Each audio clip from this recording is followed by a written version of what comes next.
Fantastic training ride. Today was probably our hardest ride of the training camp. We did four climbs at pretty close to our threshold, so 4 20-minute climbs. That's really challenging for everybody, and the group really worked well together. You know, I feel like our group is on the same wavelength.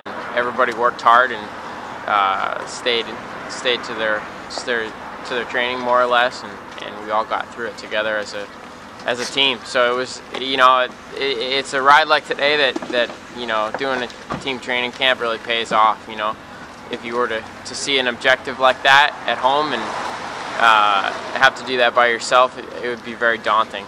But to do it, you know, with a team, with a great support car, and then even have you guys out with the motorbike and taking pictures, it really makes the time go by fast and really motivates. Been working hard all year, all off season, and you can see the guys on the team have as well. It's been really great to be out there with them, and like I said, as a unit, you really can suffer that much harder.